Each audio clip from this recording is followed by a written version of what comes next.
Olá, sejam bem-vindas, bem-vindos e bem-vindes ao nosso programa Carreira Substantivo Feminino. Eu sou a Priscila Santana, sou jornalista, sou mãe, sou CEO da Pronto Comunicação e estou aqui em parceria com a Mega Brasil para discutir diversidade no mercado de trabalho. Vou fazer minha audiodescrição para a gente contemplar a nossa audiência. Eu sou uma mulher branca de cabelos curtos, pretos, ficando um pouco grisalhos. Estou com uma blusa jeans, numa lavagem azul clara, um brinco de elos de corrente rosa, azul e verde. E atrás de mim tem um fundo azul. Bom, hoje o tema do nosso bate-papo é um tema muito caro para a gente, é uma das motivações da gente ter esse programa, que é justamente diversidade e inclusão. E hoje eu estou muito, muito feliz, porque a gente está com uma super especialista na área, a Janaína Gama, consultora de diversidade e inclusão, coautora dos livros Jornada de Inclusão e Diversidade e Inclusão Casos Práticos e co-líder do W20, um grupo de engajamento de mulheres do G20. Jana, seja muito bem-vinda ao nosso programa. Queria que antes da gente começar a nossa conversa, que você fizesse a sua audiodescrição. Eu que agradeço. Oi, gente. Bom dia, boa tarde, boa noite, né, para todo mundo. Eu estou muito feliz de estar aqui com esse convite, né? Mas antes de fazer as honras, de agradecer ainda mais e dizer o quanto eu admiro essa mulher incrível que é a Priscila, fazer minha audiodescrição. Eu sou uma mulher negra de pele clara, estou usando uma blusa verde de mangas curtas, um brinco laranja em ambas as orelhas. O meu cabelo é crespo, mas ele está debaixo de uma trança longa, né, na cor castanha, e o meu fundo ele está completamente borrado dentro dessa plataforma aqui do Zoom. Então, assim, eu estou muito feliz de estar aqui, eu te admiro muito, né? Dentro de toda a sua carreira corporativa, e então eu fiquei muito feliz com o convite que eu aceitei de pronto, de estar participando de mais um episódio do Carreira Substantivo Feminino. Muito obrigada. Eu que agradeço demais. Você sabe que eu sou muito sua fã. E quero que vai ter muitas outras fãs vão surgir a partir desse programa, com certeza. Para começar, eu queria que você contasse para a gente como que você começou, como que foi a sua trajetória para começar a atuar em diversidade e inclusão. Olha, essa começou de forma bem diferente, peculiar, né? Porque eu me formei em letras, né? Sou professora de português, é minha primeira formação. Mas eu nunca atuei de fato numa escola, em sala de aula, porque assim que eu terminei minha faculdade, aqui no Rio de Janeiro, eu passei para um concurso público numa empresa do setor de óleo e gás e eu comecei a trabalhar. E primeiro fui para a área comercial, depois trabalhei em RH, mas sempre muito insatisfeita, sempre buscando aquele propósito do tipo, nossa, o que esse meu trabalho está trazendo de transformação, né? O que eu tô, por mais piegas que seja, eu sempre busquei um trabalho que trouxesse algo para o mundo, transformasse o mundo de uma certa maneira. Eu não via nisso e nada naquilo que eu estava fazendo no concurso. Mas era uma coisa meio complicada, porque o concurso público, ele te prende, né? Ele te passa essa instabilidade que, de fato, ele tem, mas que, enfim, e aí? Não é só estabilidade, né, que faz com que você fique no emprego. Eu consegui fazer uma transferência antes de fazer a transferência em uma outra área, que me fez chegar em diversidade, eu fiz mais uma faculdade. Eu buscando assim, agora eu vou tentar talvez um outro concurso, né, para ver se eu me animo. Aí eu fiz direito, sou advogada, né, tenho uma OAB, inclusive. Mas aí o que aconteceu? A vida dizendo para mim, não, não vai por aí, porque não é seu caminho, porque eu fui transferida para uma outra área de sustentabilidade. E aí eu fui para lá para trabalhar com diversidade e inclusão. Então foi nesse processo de busca, né, pelo meu propósito, e ali sim eu encontrei meu propósito de vida. Eu vi que coordenando ações de diversidade e inclusão dentro de uma empresa, eu poderia, além de ganhar meu dinheiro, porque a gente vive num mundo capitalista, a gente precisa pagar boletos, né? Eu poderia, ao mesmo tempo, pagar meus boletos e ajudar a transformar o mundo para um lugar melhor, não apenas para mim, mas para as outras pessoas. E aí o meu mundo fez totalmente sentido, eu larguei direito, assim como letras, eu advoguei muito pouco, né, e encontrei meu propósito de vida. Recentemente, mais ou menos, durante a pandemia, essa empresa ela acabou sendo privatizada e eu acabei fazendo um processo de transição de carreira e aí saindo da empresa e aí, de fato, me tornando uma consultora. né? E agora é algo que eu não vejo outra possibilidade de viver, sabe? Eu acho que atuar com diversidade e inclusão, seja como consultora, seja dentro de uma empresa, para mim faz muito sentido, né? Para o meu dia a dia, né? Para o meu futuro, eu não me vejo fazendo outra coisa. E trabalhar com propósito é o que você falou, pode até parecer piegas, mas é isso, né? Assim, se acordar todo dia e falar, eu vou trabalhar com isso aqui porque vai mudar o mundo de alguma forma, eu estou fazendo minha parte para mudar o mundo, né? E é por isso que eu te admiro tanto. E nessa trajetória toda, você hoje é co-líder do W20, que é um grupo de engajamento do G20, que é destinado ao empoderamento econômico das mulheres, né? Então, no W20, vocês trabalham com 5 eixos temáticos: empreendedorismo, mulheres em STEM, ciência, tecnologia, engenharia e matemática, economia do cuidado, violência de gênero e justiça climática. Queria destacar aqui 2 pontos que que parecem mais recentes e também que não é muito comum da gente ouvir falar, que é a questão do clima e a questão da economia do cuidado. Conta um pouco como que é esse trabalho do W20 na prática e como que ele contribui realmente para diminuir essa desigualdade de gênero que a gente vive não só no Brasil, mas no mundo todo. Boa. Esse trabalho do W20 é um trabalho voluntário. Todas nós, delegadas, somos voluntários, a gente não recebe nada. Sempre bom ressaltar isso, porque a gente tem o nosso trabalho e o trabalho do W20. Como é que acontece, né? Eu, na verdade, entrei nisso no ano passado, então estou bem recente, né, nesse grupo. E esse ano tem sido um trabalho muito maior pelo fato da presidência do G20 estar no Brasil, né? Com o Brasil dessa vez. A cada ano passa de um país para o outro, né? Mas o trabalho principal dos grupos de engajamento, do W20 e dos outros, é trazer o olhar da sociedade civil para a atuação das lideranças do G20, dos presidentes do G20. Né? Porque existe uma discussão entre essas pessoas da parte de governo mesmo, né? Porque a trilha governamental, aí vai ter o olhar realmente sobre finanças, sobre novas economias, modelos econômicos, mas se chegou em algum momento, alguns anos atrás, na necessidade de se ouvir a sociedade civil. O que a sociedade civil ela tem para contribuir, até porque no frigir dos ovos é a gente que, junto com as lideranças, vai compor toda a economia dos países, né? Então, o nosso trabalho, assim como os demais grupos de engajamento, Pri, e quem vai ouvir a gente, né? A gente pensar em recomendações que cheguem nessas lideranças para que essas recomendações se transformem em políticas públicas, se transformem em programas, legislações em cada um dos países. O grande desafio desse trabalho todo é o consenso, porque a gente trabalha por consenso. Então, você imagina encontrar o consenso nesse texto entre mulheres dos países do G20, né? Que têm culturas diferentes, vivências diferentes, idades diferentes, né? E ainda tem a questão da língua, que toda essa discussão ela acontece em inglês. Né? E por mais que a gente estude inglês, por mais que a gente viaje, o inglês não é a nossa língua materna. Né? Por vezes eu também sinto um pouco dessa noção mesmo, né? Do sul global, do norte global, né? Esse olhar preconceituoso que a gente sabe que tem. Né?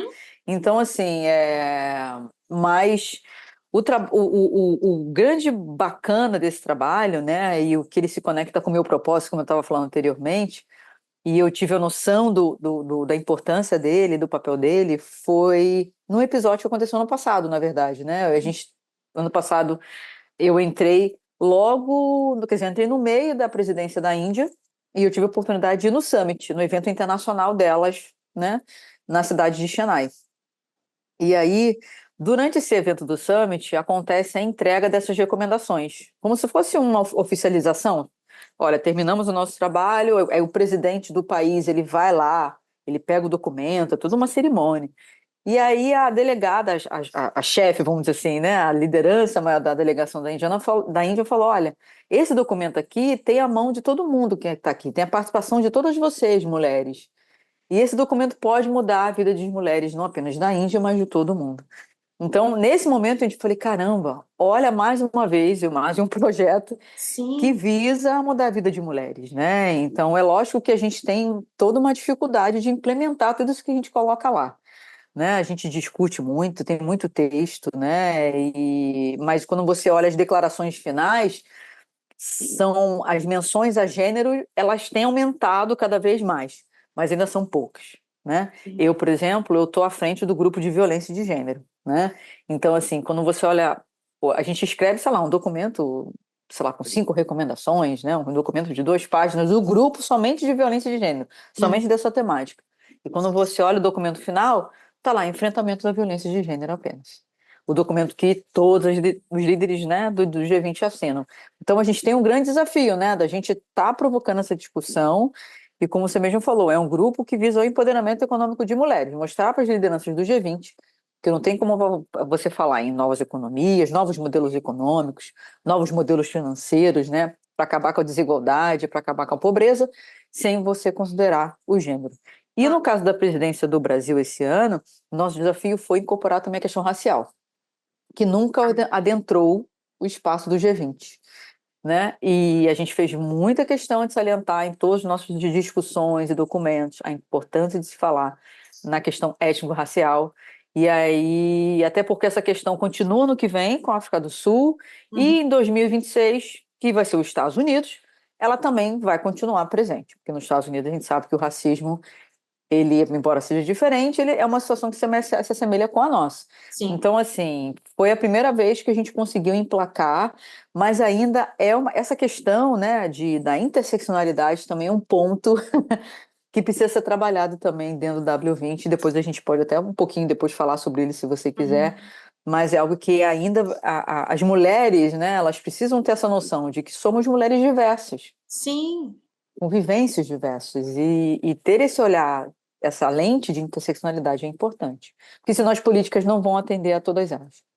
Já é só isso já é um desafio e tanto, né? Eu, Verdade. eu imagino o quanto para você deve ser desafiador. A gente vai para um intervalinho aqui e a gente volta já.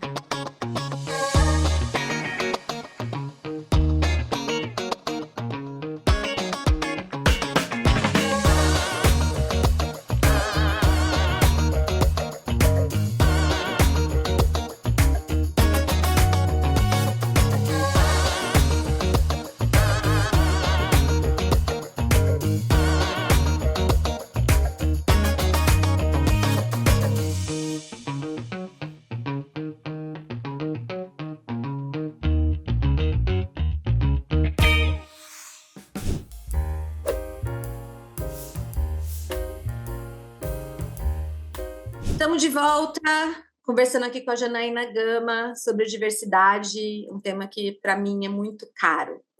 Jana, em 2014, durante a presidência australiana do G20, os países membros assumiram um compromisso formal e específico para reduzir a lacuna de participação das mulheres no mercado de trabalho, com uma meta ambiciosa de diminuir essa lacuna em 25% até 2025. Me conta um pouco como está esse avanço e se você acha que essa meta vai ser atingida. Então, Pri, essa meta é conhecida como compromisso 25 por 25, né? Compromisso de Brisbane.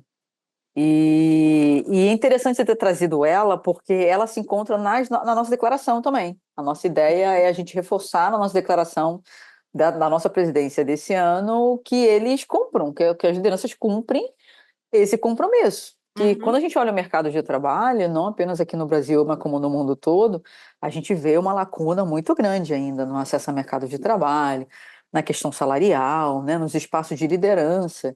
Então a gente percebe que isso já foi em 2014, né? Uhum. Se eu não me engano, vai fazer 10 anos, está fazendo 10 anos. Então, 10 anos e as lacunas continuam, né? E no meio desses 10 anos houve a pandemia, que Sim. acentuou também essa diferença. Então a gente percebe que eu sempre brinco, né? Que eu adoro filme. E eu adoro aquele filme De Volta para o Futuro, Uhum. né? Que é um filme que tem um carro que viaja. E eu lembro que num desses filmes De Volta para o Futuro se dizia que em 2000, se eu não me engano, em 2020, a gente teria carros voadores. Estamos em 2024, não temos carros voadores, mas a gente ainda tem seres humanos que não têm nem seus direitos garantidos, né? Então, a gente, numa visão muito de futuro, né? Há anos atrás, a gente achava que todos os problemas sociais estariam resolvidos, né? A gente estaria por aí voando de um lado para o outro. Pois E a é. gente vê que tem muita coisa ainda a ser feita, né? Então, assim, quando você me pergunta se vai ser atingido, eu acho que não. Porque a gente tem um desafio muito grande, né? Tem uma lacuna muito grande e, né, antes do intervalo você me perguntou se a gente está falando sobre interseccionalidade. Essa cada país ele enfrenta uma diferença, né, um desafio diverso por conta da sua diversas dificuldades, né, culturais, sociais, raciais, né, e ainda tem a questão da identidade de gênero, né, a questão das mulheres trans. Então, assim, Sim. quando a gente pensa na pauta de gênero, então, assim, eu acho muito complexo. É lógico que a gente precisa, de novo, a gente, enquanto grupo de engajamento, é o nosso papel lembrar a essas lideranças desse compromisso e cobrá-las, né? E eu acho que um papel também do W20 é também fazer esse papel de advocacy. Depois que, tá, a presidência do Brasil foi embora, mas os problemas continuam aqui, né? Uhum. Fazer esse papel de advocacy junto ao governo, junto às organizações, né, junto às ONGs, outras entidades da sociedade civil, para fazer essa cobrança. Eu posso complementar uma pergunta que você me fez antes do intervalo? Claro, por favor. E você me veio me perguntado sobre economia do cuidado, que agora eu lembrei disso, economia do cuidado e justiça climática, acabei não respondendo, né? Então, de fato, esses são dois assuntos bastante recentes, né? E aí, quando a gente pensa na economia do cuidado, ela é extremamente relevante para a inclusão de mulheres no mercado de trabalho, né? A gente vê que se tanto as atividades o trabalho em si relacionado ao cuidado, ele não é tão valorizado quanto os outros, não é uma atividade tão valorizada. Muitas vezes as pessoas que estão ali, na maioria as mulheres, estão na informalidade, Sim. né? E aí entra a questão salarial também. Quando essa mulher, estou falando mulher porque né, quando a gente olha a jornada dupla ou tripla, são as mulheres que estão ali à frente delas, né? É um trabalho que não é remunerado dentro né? Se você não tiver, né, empregando alguém nesse trabalho, é a mulher que depois de estudar, trabalhar, ela chega em casa que vai fazer esse tipo de trabalho, então não é um trabalho remunerado, também não é um trabalho valorizado. Então, assim, a gente percebe, e também existem estudos, Pri, que comprovam a relação desse tipo de trabalho, se ele fosse valorizado, se ele fosse remunerado, com uma perspectiva até mesmo econômica, né? A perda econômica a partir desse tipo de trabalho, por ele não ser subvalorizado, ou informalizado, ou não formalizado. Então, assim, a gente entende o quanto a questão da economia do cuidado, além disso, óbvio, é sempre bom lembrar, os serviços, né? Os serviços por política pública, de Aham. creche, né, de pontos assistenciais para poder ajudar essa mulher a rearranjar a sua rotina, né? Então, assim, esse tema da economia do cuidado, ele também vai afetar os outros, né? Ele vai ajudar essa mulher, muitas vezes, isso pode estar relacionado com a violência de gênero, isso vai afetar o acesso dela ao mercado de trabalho, ou ela ser uma empreendedora, que é outro tema do W20, sabe? E quando a gente pensa em justiça climática, é fundamental a gente pensar, a gente está vendo aí a onda de calor, né? Eu estou falando aqui do Sim. Rio de Janeiro, já deu para perceber que eu sou carioca. Um calor imenso, intenso que está aqui nessa cidade. E aí a gente vê as inundações, as enchentes, né? Como é que ficam as pessoas em maior situação de vulnerabilidade diante desses eventos climáticos? Então, falar de uma justiça climática, falar em programas, ações, iniciativas que visam a manter o nosso meio ambiente, é preciso considerar de novo a lente de gênero, as necessidades das mulheres, porque elas que vão estar em maior situação de violência, de vulnerabilidade quando Ah, isso acontece, né? Quando esses eventos acontecem, né? Então, assim, e ter essa perspectiva de gênero é super importante. Eu espero que no ano que vem, na COP, né? Que a COP também vai ser no Brasil, vai ser uhum. em Belém, que esse ponto, que eu acredito que vai ser salientado sim, ele vem à tona. Assim como o racismo ambiental também, né? A perspectiva de inclusão de pessoas com deficiência, a própria população LGBTQIAPN+, também, porque são pessoas em uma situação de vulnerabilidade e, consequentemente, quando algo acontece, elas são mais afetadas negativamente, né? Então, e um grande desafio nosso, complementando a fala do W20, é também provocar essa discussão nos outros grupos, Claro. Porque os grupos que falam de negócios, de empresas, né, de trabalho, todos eles têm que ter a lente de gênero. A ciência também. Então, Sim. assim, a gente tem feito também um trabalho bastante interessante e produtivo de se articular com os outros grupos para poder provocar essa discussão também da mesma forma, de forma interseccional. Não, é muito interessante, né? Quando a gente pensa em tantas camadas, né, que precisam ser olhadas mesmo, né, com essa lente de gênero que você comentou, né? É um desafio grande aí, né? A gente espera que os avanços também sejam grandes aí ao longo desse tempo. Vamos para mais um intervalinho, a gente volta já já.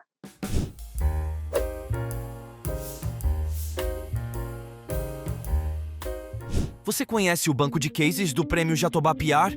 Após a entrega do troféu, todos os cases inscritos participam do banco de cases. Essa é uma vitrine comercial inédita, um jeito inovador de mostrar as conquistas da comunicação corporativa do Brasil e da América Latina. Com acesso livre e mais de 4.000 visualizações por mês, o banco de cases Jatobá PR permite que empresas interessadas procurem pelos melhores cases e serviços de alta qualidade. Não perca essa oportunidade e venha fazer parte do maior evento de PR da América Latina.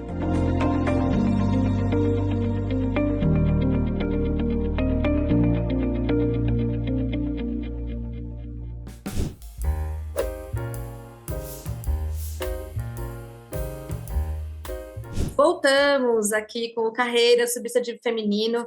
Jana, recentemente nós mulheres fomos obrigadas a ouvir alguns absurdos por aí. Umas coisas muito sem sentido, que para a gente ainda pega muito, né? Que a gente está nessa briga diária, né? Pela diversidade, pela inclusão, de um ex-CEO de uma empresa, agora ele é ex-CEO, mostrando toda essa misoginia e o machismo que a gente enfrenta todos os dias. Falando que Deus me livre ter uma mulher CEO, porque a mulher tem que empregar a energia dela para a família apenas, né? Segundo ele, enfim, vários absurdos. E aí eu queria trazer esse tema das mulheres líderes, das mulheres CEO. Então, de acordo com o relatório do The Red Now Leaders, da ONG Conference Board, empresas com pelo menos 30% de mulheres na liderança têm 12 vezes mais chances de estar entre as de maior desempenho financeiro. Já uma pesquisa da Harvard Business Review revelou que líderes femininas são melhores em reter talentos nas empresas, por exemplo. Elas têm equipes mais engajadas, impulsionam o melhor desempenho e economizam milhões de dólares. Reter e promover mulheres à liderança é a melhor e mais urgente solução para garantir toda a força de trabalho, diz esse estudo. Mas, apesar de todos esses dados, nós ainda somos minoria, nós ainda ganhamos menos, e segundo um relatório divulgado pelo Ministério do Trabalho e de Emprego do Brasil, a discrepância entre os salários é ainda maior para as mulheres em cargos de direção e gerência. Segundo esses dados, a gente recebe 73% da remuneração dos colegas homens nos mesmos cargos, o que significa 27% a menos na folha de pagamento. E em 2023, mulheres presidiram cerca de 10% dos nomes da Future 500, que é a lista das maiores empresas dos Estados Unidos. E no Brasil, segundo o relatório Panorama Mulheres 2023, realizado pelo INSPER e pelo Talents Group, a gente representa 17% dos CEOs no Brasil. Então, assim, são muitos dados preocupantes, alarmantes. Como que você acha que a gente pode melhorar esses dados, esses números e aumentar a nossa participação no mercado de trabalho nessas posições de liderança? Nossa, são tristes os dados mesmo, né? Porque, como você mesmo falou, a gente, inclusive a maioria da população brasileira e no mundo, mas a gente é colocado nesse lugar de minorizadas, né? A gente não ocupa todos os espaços que a gente precisa ocupar, que seria, né, de direito de justiça social, né, de uma forma proporcional. Bom, eu acho que, pensando nesse aumento, eu acho que a gente pode atuar de duas formas, né? Eu acho que tem um processo nosso também, eu acho que nosso, digo, de nós mulheres, né, e aí entendendo, sim, cada dificuldade, cada realidade social, né? Principalmente dentro do Brasil, que é do tamanho de um continente, desse processo de nosso empoderamento, né? Porque a gente chega num mundo que só diz não pra gente. A Sim. gente chega do mundo que só fecha as portas pra gente. A gente só chega no mundo que não reconhece os nossos talentos, que diz, ó, isso você não pode, fecha a perna, fala baixo, não se expõe. Então a gente é não o tempo todo, né? E eu acho que o grande desafio nosso é transformar, é arrancar esses nãos e transformá-los em cada vez mais sims. E eu acho que é um processo que varia de mulher para mulher, e o quanto é importante também dentro desse processo a sororidade, ou seja, o quanto nós nos apoiarmos, nos fortalecermos, né? Na hora que se for indicar para uma vaga, indicar para uma amiga, uma conhecida sua, se você não conhece alguém, pedir alguém que conheça alguém. E então, esse processo de empoderamento, de autoestima, de acreditar em si, de enfrentar o fenômeno da impostora, para mim, ele é muito importante, né? É arrancar todos esses nãos e colocar no lugar os sims, porque é uma forma da gente enfrentar. Eu sei que, de novo, não vou entrar aqui é, nas questões né, das diferenças sociais, que cada mulher ela tem uma especificidade. Eu acho que dentro desse processo de empoderamento envolve a gente também a acabar com as injustiças sociais, com as exclusões sociais, né? Porque realmente é muito complicado por uma mulher se empoderar no momento que ela está sentindo fome, no momento que ela está passando frio, no momento, sabe? Então, assim, mas se você tem um mínimo de condições e você pode se empoderar, que você busque meios, que você estude, que você busque apoio, que eu acho que isso é super importante, né? E eu acho que na medida em que a gente chega nesse lugar, Pri, assim como eu, você, as mulheres que estão ouvindo a gente, que a gente possa, como de novo, exercer a sororidade e ajudar mulheres que não estão vendo isso, que não conseguem isso por N outras situações. E eu acho que o outro ponto está na intencionalidade das empresas, né? Eu acho que as empresas, né, lógico, o mercado privado, assim como a parte pública também, né? Não vamos botar só empresas, vamos montar instituições, né? Privadas e públicas. Elas precisam ter intencionalidade. Não basta só, porque aqui a gente não discrimina, tá? Mas o que você está fazendo? Você está medindo, né, a diferença salarial, você mede quantas mulheres estão nos cargos de liderança, em quais níveis de liderança, em quais áreas dessa organização, né? Então, no caso, por exemplo, das instituições públicas, tem o concurso público, que é um instrumento que, no primeiro momento, ele vai barrar. Mas de que forma a lei permite a gente, não burlar, né, entre aspas, mas toda a lei tem brecha. De que forma você pega essa brecha para aumentar o número de mulheres dentro da administração pública? As próprias posições de liderança, elas não são providas por concurso, elas são providas por indicações. Então, assim, tem jeito de aumentar o número de mulheres nesses espaços. Então, eu acho que cabe essa intencionalidade. E com a intencionalidade, a empresa, de fato, acreditando que, como você mesmo trouxe aí, os dados não mentem. Mais diversidade vai trazer mais benefício para o negócio. A questão é a empresa acreditar nos dados e implementar práticas de fato efetivas. Porque não basta só a empresa, muitas vezes, fez uma campanha, fez uma cartilha. Tá, mas o quanto isso está transformando a estrutura dessa instituição, né?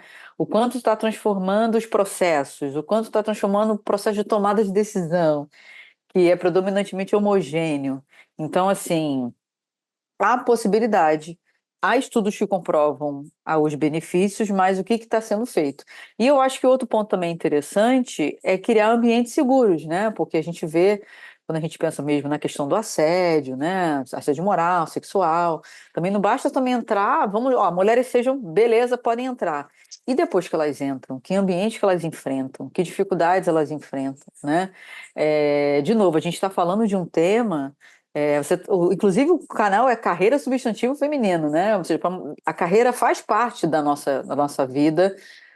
é, se a mulher quiser que ela esteja presente, né? Isso é um ponto interessante, né, do feminismo. Muita gente questiona assim, poxa, mas tem mulher que quer ficar em casa. Ok, mas a gente está lutando por um mundo que haja essa liberdade de escolha. O feminismo é sobre isso, né? Liberdade de escolha. Você poder escolher trabalhar ou não trabalhar. Exato. Certo? Estudar ou não estudar, ser uma CEO ou ser uma mãe, Uhum. se de um ou dois ou três ou cinco, ou não ser mãe também, né? Exato. Então, assim, Esse ponto eu acho que é importante, mas a gente vê que ainda hoje, por mais que os dados comprovem, e existem também movimentos de retrocesso, a gente está vendo também isso nos Estados Unidos, o backlash, né, o quanto essa discussão do é porque para que diversidade, não tem necessidade, isso não é algo discriminatório. Então a gente vive em constante avançar e retroceder, né? E assim, e sem querer puxar o seu saco, mas já puxando, né? E eu acho que ter espaços como esse canal aqui, assim como ter espaços nas organizações falando sobre o tema, é reforçar que o não é óbvio, que não está resolvido, certo? Porque muita gente fala assim, para que vamos falar de homem e mulher, gente? A mulher pode trabalhar também, a mulher pode estudar também. Será? De onde todas as mulheres, porque o meu objetivo, acho que o seu também, e das mulheres que estão ouvindo a gente aqui, é a gente ter um mundo em que todas possam ter suas próprias escolhas. A gente vê lá no Talibã que as mulheres têm que sair com um homem e no mercado e ele que tem que falar por ela. Então, assim, então, peraí, não tá tão homogêneo assim, né? Essa liberdade no mundo como um todo, né? E deixou de ser subjetivo, né, Jana? Eu acho que a gente tem tantos dados, a coisa está tão mais tangível do que alguns anos atrás. Exato, total. Tem dado, tem pesquisa. Se você faz uma pesquisa interna onde você trabalha, e se tiver, lógico, uma pesquisa segura, né? Porque às vezes faz a pesquisa e não tem segurança do resultado para a mulher responder. Essa mulher ela vai ter segurança para dizer aquilo que ela passa, aquilo que ela sente ali dentro. Sim. Então, assim, a questão é que ainda hoje, Pri, as nossas vozes não são ouvidas, né? Aquilo que a gente produz, né? Aquilo que a gente faz, isso sempre é questionado, né? Sempre é invalidado. Então a gente vive num mundo que ainda o machismo persiste. E é preciso falar sobre isso, né? E os homens também precisam falar sobre isso. Exato. Eu estava pensando nisso agora enquanto você estava falando. Tudo isso nos impacta tanto e muitas vezes a gente está ainda pregando para convertido, né? Então a gente está falando ainda com mulheres que estão com essa mesma, né, com o mesmo objetivo que a gente. Mas até que este programa, você que é mulher está escutando, encaminha para alguém, encaminha para um homem. Exato. Vocês, homens que estão escutando, encaminhem para outros homens, porque a gente precisa desse apoio, né? Tem que estar todo mundo tentando transformar este mundo num lugar bacana para todas as mulheres. E não tá longe de ser bacana para Sim, todas sim. nós, né? Não, e tem várias pesquisas também que comprovam malefícios para os homens, né? Os homens também são impactados negativamente pelo machismo, né? Não se cuidam, morrem, mas se suicidam mais, né? Morrem mais de violência urbana. Então a sociedade seria até mais pacífica se eles revissem, né? Seus papéis de gênero, quer ser homem, né? Mas, ou seja, olha a quantidade de desafio que a gente tem. Muito. A gente está falando de uma estrutura que está desde o período pré-histórico. Então, Sim. assim, É uma luta, né? Uma luta, a gente fica exausta, mas a gente persiste, né, Jana? não, total. E eu acho que é isso que me mantém todos os dias, porque assim como eu, como você, que está, né, produzindo esse canal aqui para falar sobre os temas, você acabou de trazer dados ruins. A gente só lida com dado ruim. A gente só lida com uma realidade ruim. Mas o que ainda me provoca a continuar estudando, a continuar falando, é ver que tem gente falando sobre o tema, tem gente levando o tema para dentro da escola, né, para falar com as crianças, tem gente que levando o tema para falar com os adolescentes, tem gente que tá levando as ações para dentro das empresas, está dentro dos órgãos públicos. Então, assim, há ações acontecendo. Sim. E de uma forma, né, de parte em parte, a gente vai tentando quebrar essa estrutura, né, ruir essa estrutura que já está sólida há muitos anos e é preciso ruí-la o mais rápido possível, né? Bom, a gente está chegando ao fim desse episódio. É sempre muito bom falar com você. Você me inspira muito, muito, muito. Te acompanho muito por aí e vibro pelo seu sucesso, pela sua carreira. E quanto mais você avança, mais todas nós avançamos juntos. Então, muito, muito obrigada por participar desse programa, viu? Eu que agradeço, Pri. Você sabe eu também que eu te admiro muito, né? Quando você me fez o convite, eu falei, eu tenho que estar lá, de alguma maneira, com ela. E eu fico muito honrada de estar aqui, de ter sido escolhida para estar aqui também, né? Que eu sei que essa escolha é feita a dedo. Desejar sucesso para esse canal, que ele continue existindo, que ele continue provocando mudança, porque ele é mais uma pílula para mim de esperança, de que a gente juntos, a gente está de fato ajudando a mudar, não apenas as nossas vidas, né? Mas as vidas das mulheres do Brasil, as mulheres do mundo todo.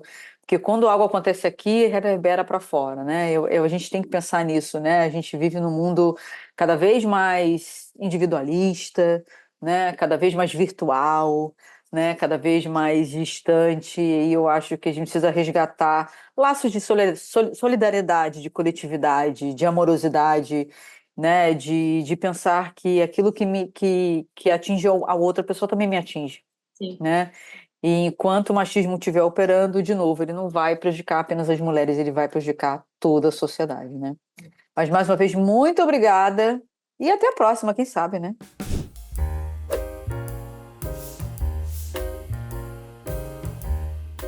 E obrigada a você que acompanhou mais um episódio do nosso programa, que teve o roteiro da Juliana Ribeiro, a edição do Vitor Rocha, e continuem acompanhando a gente nos canais da Mega Brasil, na TV Mega Brasil, na Rádio Mega Brasil e no Spotify da Mega Brasil.